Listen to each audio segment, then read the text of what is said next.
All right. So before I just provide too much information here, I heard somebody say that you got lost at one point. It is a lot of information to take in. So let me take you through step by step what you'll do. And I will also share this with you. I'll share everything that I'm going to go through with this today. Brandon is supposed to send me your emails, but I'll probably actually just make a copy of the link here and share it with you in the Google chat might be better. Okay. So let me just take you through step by step how this works. And again, feel free to stop me at any time. A lot of what she just showed you, once you type in or copy and paste in your email addresses, that stuff it's a code and it loads it for you automatically. So let me start teaching with digital tools and especially. All right. So our first step is when you are ready to create your digital slides, you're just going to go in and you actually have to use her template. If you don't use her template, it won't work for you. And I learned that the hard way. Like I created a Google sheet with all of my students' names and email addresses, and then realized I had to copy that into hers. So you'll go to Alice Keeler pile of slides. And I put that here for you. I just wrote in Alice Keeler pile of slides in the URL, and it's going to give you the opportunity to make a copy of the document. Once you make a copy of the document, it's just going to say first slide or copy Alice Keeler pile of slides. And that's going to be your right here. If you look at the title of this document here, it says copy of first slide by Alice Keeler. You're definitely going to want to change that before you send that to the students. So if you're math and it's your first hour class, you might want to write your math first hour, Mrs. or Mr., and then your name. If it's your fifth hour social studies class, fifth hour digital interactive notebook social studies class. So however you want to identify it for you and your students, I typically start off with the hour and then DIN. And that's kind of what I've done. So the first thing you'll want to do is rename it. And that makes it easier for you and your students. The next thing you'll want to do, because it will download this for you and you'll have renamed it. I renamed mine Professional Development Sample. And you'll want to either type in or copy and paste your students' names and email addresses. Let's say you have 25 students in your class that you are going to put in their names and email addresses. What I would say to do, and what I have done, is I have actually, and I'm just going to flip over here to this real quick, is that I'm going to put my computer on Do Not Disturb. So here, let me unhighlight this right here. This is just an example of one of mine. I created several that, although in this slide here, I've only got 2 left, I created 9 extra students. So if you have students 1 through 20 and you've put all their names and email addresses in, I would then create at least between 5 and 10 more generic ones. And you can just send that to your own email address. So you could put, my student name was new student 1, new student 2, new student 3. And then for their email address, I used my own email address so that I would have access to it both in here and in my email. But then what I do is I would click on that student and I would just share that file. And I will show you that specifically in here in just a minute. But really, I guess my big point for step number 4 is something you definitely don't want to forget, is to create extra copies of your notebook. Okay. And I would just title them new student 1, new student 2, because once you create all of your notebooks, You can't just add on students at that point because of the way it's coded. So I would say if there was one downfall to this entire program, that would be it. But really, that's a small hurdle to jump over in order to be able to use this. It's well worth just the time and investment of creating those extra few notebooks for new students. Once you have downloaded her slide, Google slide, and you have typed in their student names, you'll go up to add-ons, and it'll be, you need to give it a minute, just like she said.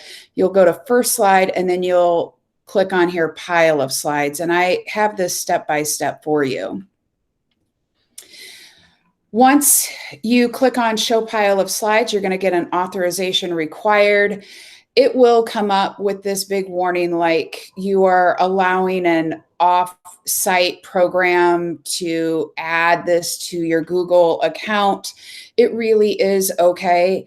Thousands and thousands of people have done it. I've researched it. There haven't been any issues. Our school system allows it.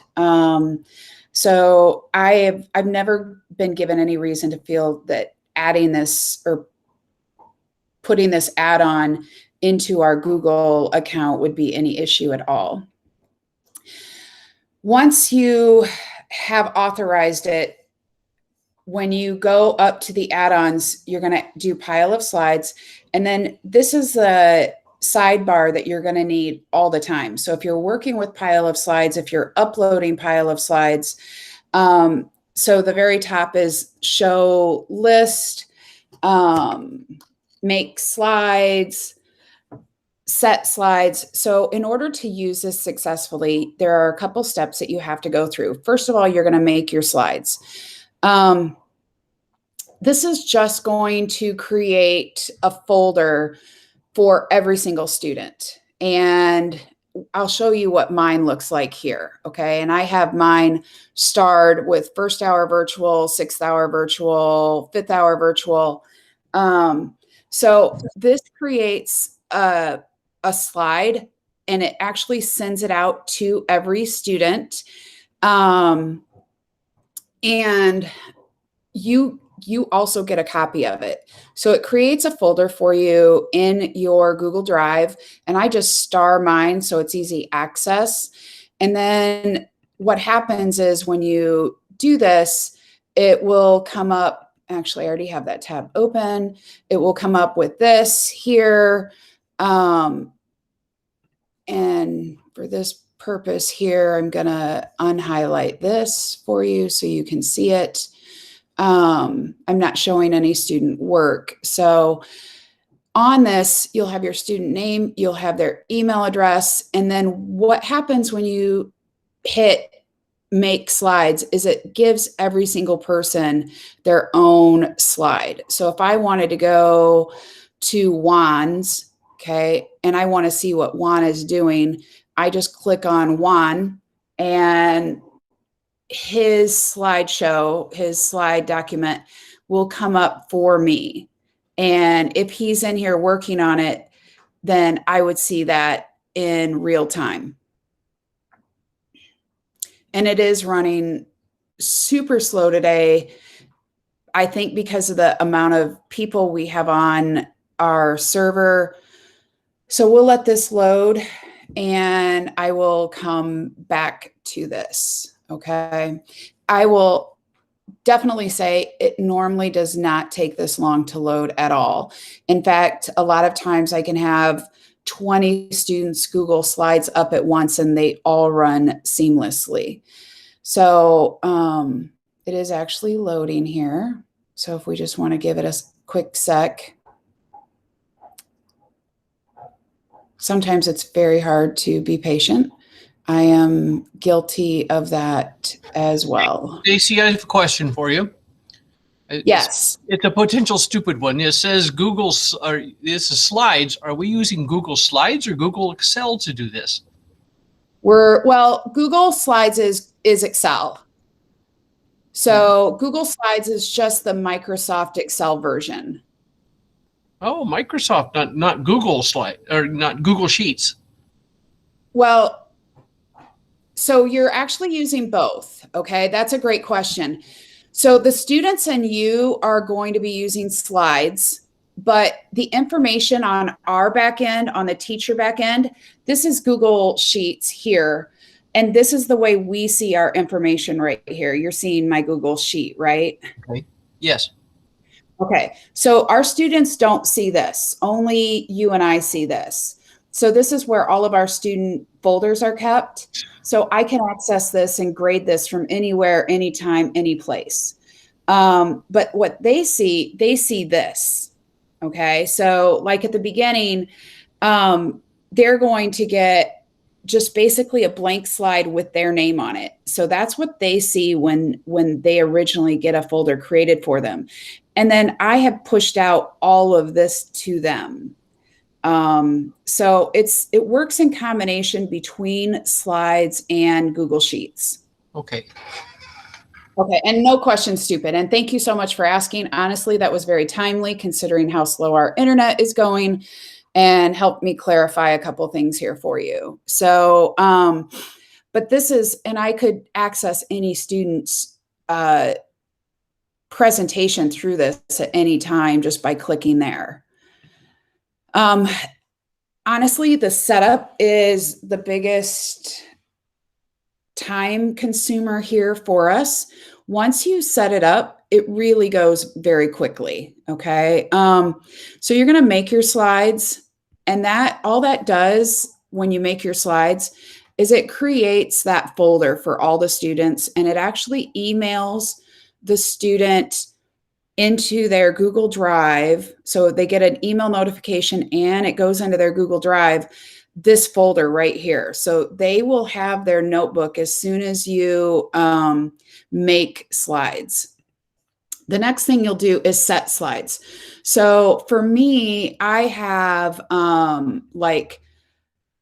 this is what my science folder for the second semester is called. It's called Science Den Master Second Semester, January 2021. And this is where I push all of my information out from. So when I create slides here, this is where I push it out to the students. So the next step on this, it's going to say set slides. I'm going to tell it by clicking on this button here that it'll have a pop-up and it'll ask for a URL. All I do is copy this URL up here and put it in there and hit enter. And then on this link right here, this column right here is telling it which slide presentation to use. You can change set slides multiple times if you don't want to put everything for a semester in the same slideshow. So you can pull from different slideshows, but you have to change your slides over here. I generally don't do that. I generally will stay with the same, I'll generally stay with the Science Den second semester. And I just copy and paste the slides that I want into this. And and then I push those slides out to the students. So let's I have a question. Absolutely.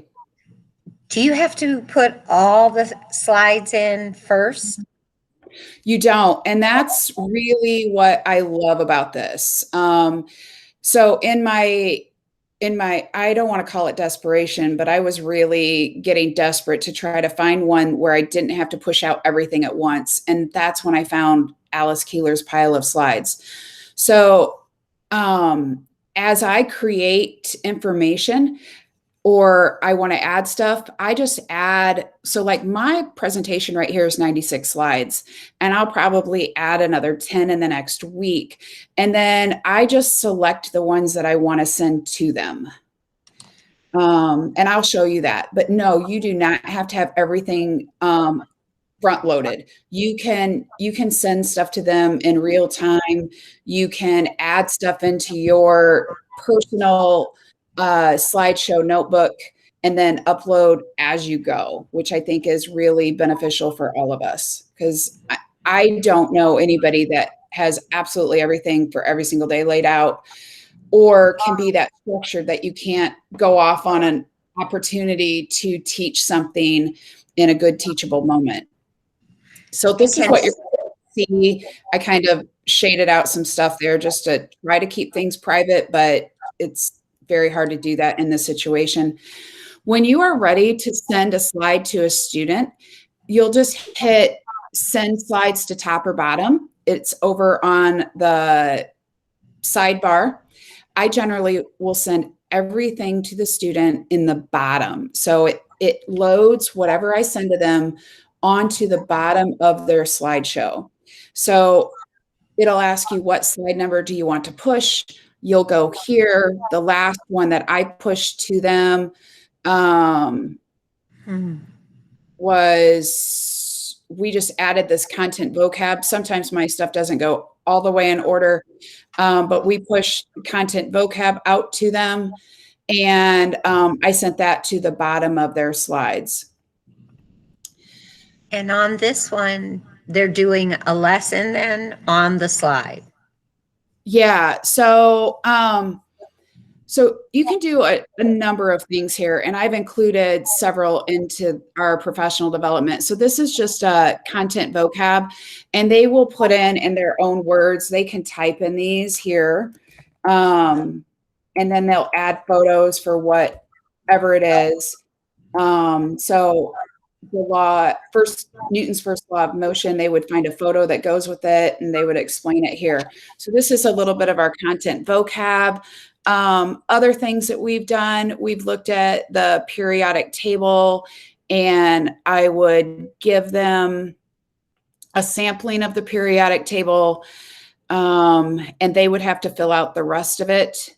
So here they had blanks that they had to fill in or figure out what the element symbol SI stood for, Mg for magnesium. I don't push out every slide. Like, this is my key here. So I've got my key and what I would push out to them on my slide. So it's easy for me to look at both. There are lots of different things that you can push out to them. For instance, like when we're talking about atomic mass, we don't have a book necessarily that we can send home with all of our virtual students, especially since my virtual students come from 3 different middle schools. So I will take information and create something like this that they can do. They will answer their questions off to the right. These are my answers here, though. Let me show you some more sample templates here. We have, so one of the first things I did was a get to know you. I gave them this as my example, and then I gave them a template which they could move around and change any way they wanted to. And then that helped me get to know them. There are so many templates online. I think one of the best things you could do is become, if you're a Facebooker, join digital interactive notebooks pages.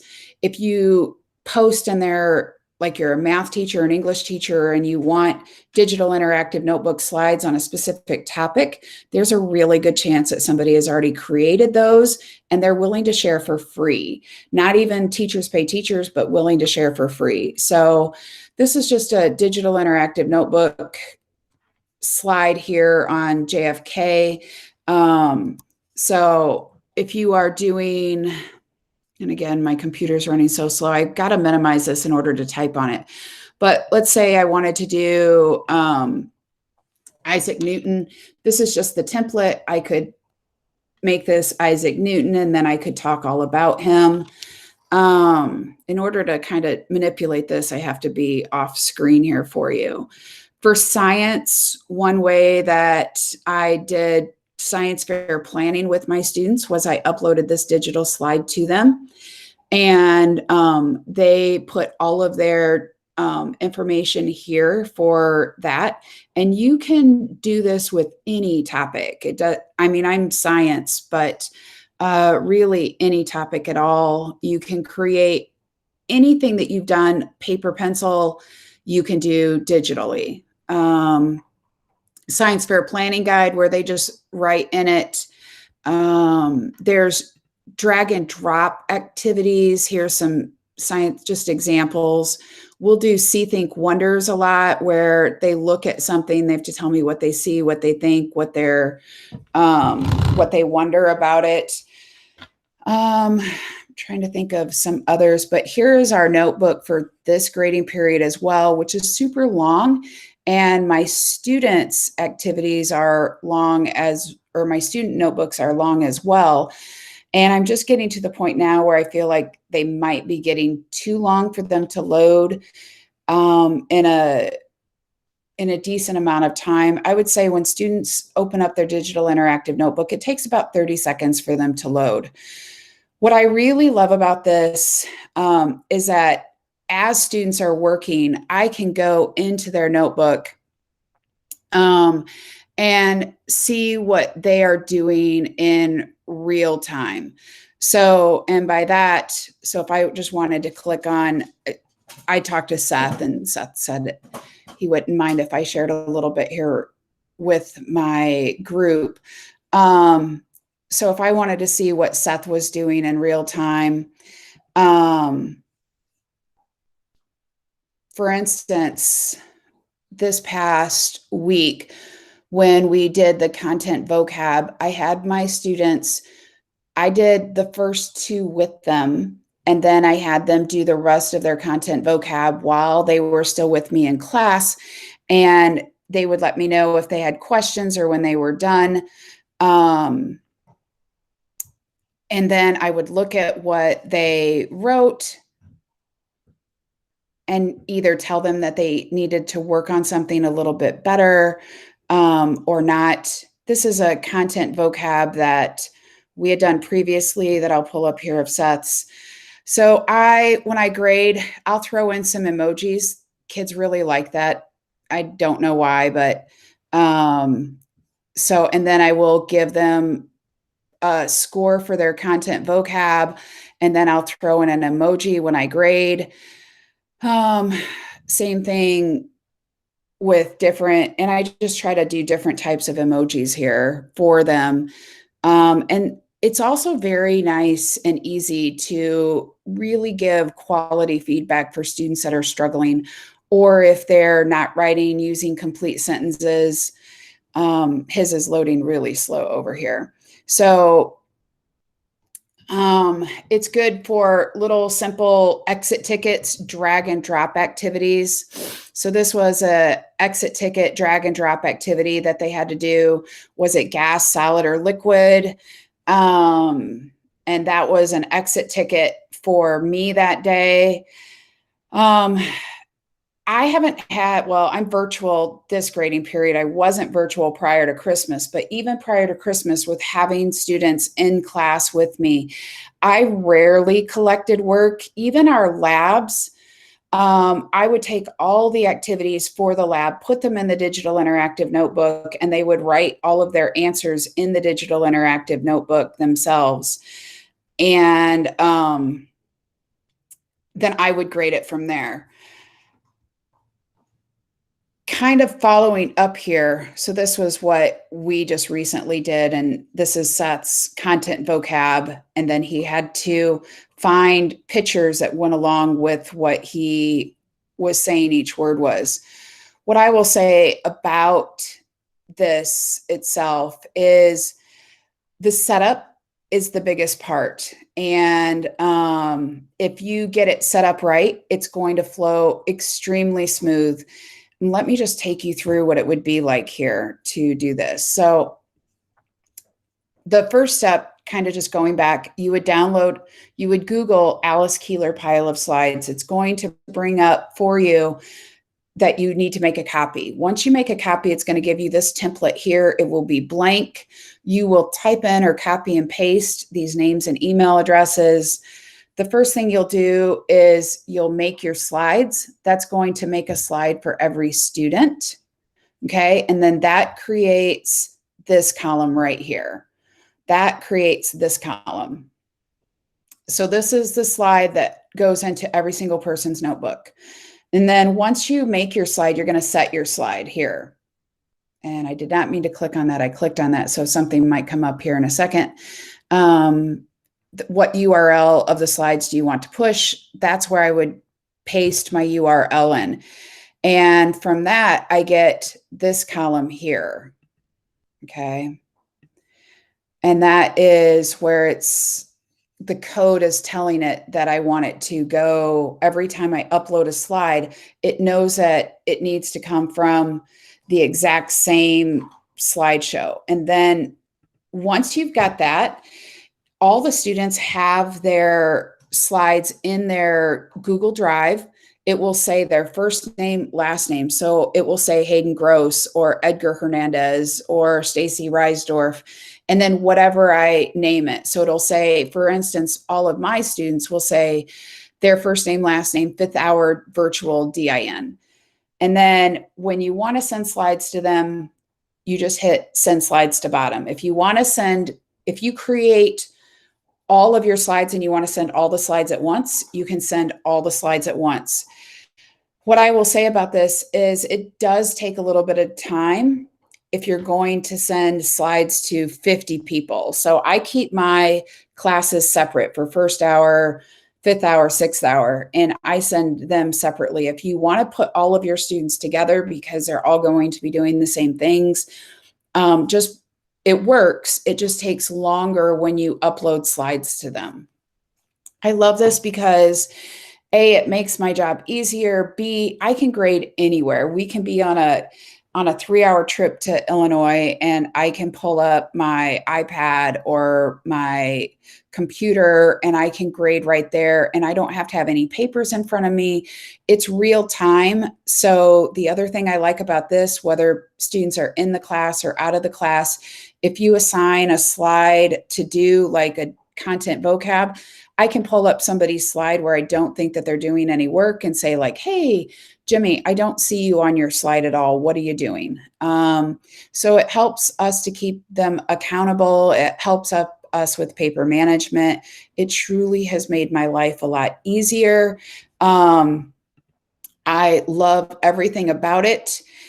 I can share this presentation here with you, but also just this pile of slides, this little tutorial here by Alice Keeler herself, really she's just phenomenal and she really will take you through step by step.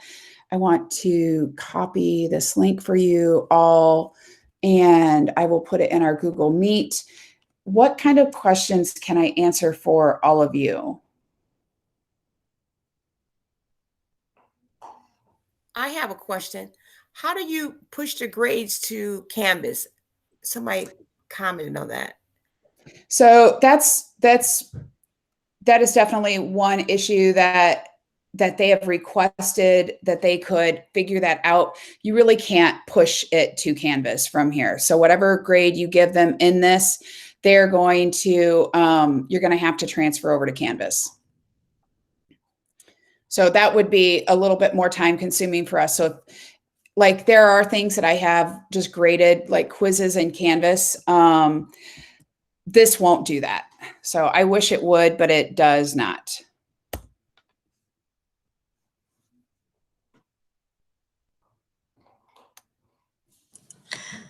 So Stacey, one of the questions was, so somebody said, can you send out your entire notebook to everybody using this? Yes, you can. If you are lucky enough and organized enough that you have your whole notebook set up for all of the entire grading period or for your entire unit, you can send out the entire notebook at once. Yes. I have a question. With those teachable moments and you decide, okay, everybody, I'm going to send a slide to you. How quickly can you do that so that you could do something together? Yeah, it really depends on the size of your class. I have a very small 1st hour and I have a very large 5th and 6th hour. So if I wanted to send a slide out to my 1st hour class, it might take me 90 seconds. So if I wanted to send a slide out to my 5th or 6th hour, it might take me 2 or 3 minutes. Again, it really depends on how well your internet connection is, because like today, our internet connection is not working very well here at all. It took me about a minute just to be able to paste the document of the presentation into the chat thread. So, yes, I'll fix that, Anthony. Sorry. That is also another reason I have 3 different classes, because if one class, if we're talking about Newton's third law of motion and we want to do a separate activity from everybody else, I can push it just to that class. So having different classes allows us to take teachable moments and make them meaningful moments. The other thing is you can also, which it's a little bit more of a pain in the butt, you can also go in and physically, if you're having an internet issue, you can physically just copy and paste those slides into their individual notebooks. I would say you will get some students that say, oh, I didn't get that slide. I didn't get that slide. And you'll be able to go in from our end and look at if they got it or not. And all they really have to do, and I've seen this 100 times, they have to refresh their slideshow, because if they don't refresh, they're not going to see the new slides. And I was not able to keep up with the questions. So if you had a question that I haven't answered because I didn't see it, feel free to tell me. And Madeline is right. You can also, if you really want just to grade in Canvas and you are one of those people that grade only in Canvas, you can have them take a screenshot of what they did and submit it into Canvas as well. So you don't necessarily have to go into a student's notebook to grade. I have not had them screenshot and put into Canvas. This semester, I did like in August or September, until I realized that I don't really need.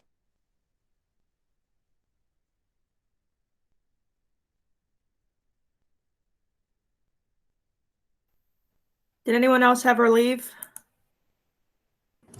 Yeah. Yes. Oh, okay. It's because it's 9:15 and the other classes are starting, I think. Okay. Bye. Bye. Bye.